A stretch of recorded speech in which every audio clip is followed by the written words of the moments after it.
ọ bụ nnọọ ihe a nwere ka ọ bụ nyere ụmụ akwụkwọ na ndị nkụzi na inter-house sports a na-adịbe emekwa afọ abụọ ọbụla na St. Paul's University Secondary School n'Ibo n'Ise. Ya bụ mmemme egwuregwu ahụ ka eji nnọọ ihe a nwere wee malite wee kwee national anthem nakwazi ndị sigasị na ụlọ dị iche iche na ya bụ ụlọ akwụkwọ gosi ọkọlọtọ ha n'ụdị pụrụ nnukwu iche. Chibuzo Ebidike wetara anya ụka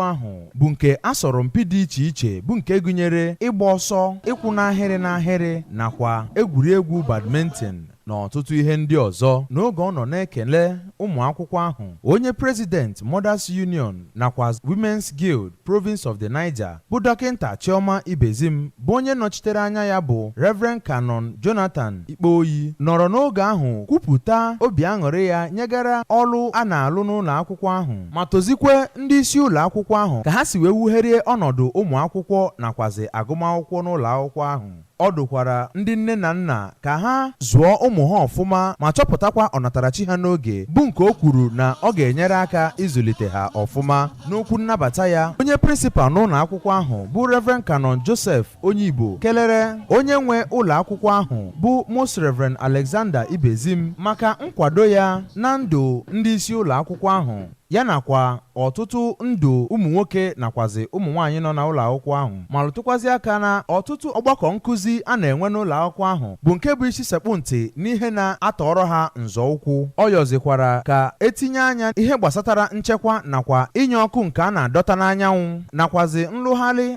ebe obibi ụmụ akwụkwọ na ọtụtụ ihe ndị ọzọ. Ọ yọzikwara maka enyemaka n'ebe o metụtara nchekwa, inye ọkụ, iwugharị ebe obibi ụmụ akwụkwọ, ịrụrụ ha ebe a ga na-agbata mmiri nakwazi ọtụtụ ihe ndị ọzọ. Onye isi oche na mmemme ahụ bụ Sir Frank Ọnwụdiwe Obi chetakwara ụbọchị ya n'oge ọ gara akwụkwọ n'ụlọ akwụkwọ ahụ ma dozikwe ụlọ akwụkwọ ahụ ka ha kwalite ọnọkọrọ egwuregwu iji wee chọpụta ọtụtụ ọnatarachi ụmụ akwụkwọ ahụ nwere. Na ngwụcha asọmpi egwuregwu nke afọ anụnwa, otu Yellow House bụ ndị meriri ma ndị ọzọ sotekweziri ha n'azụ.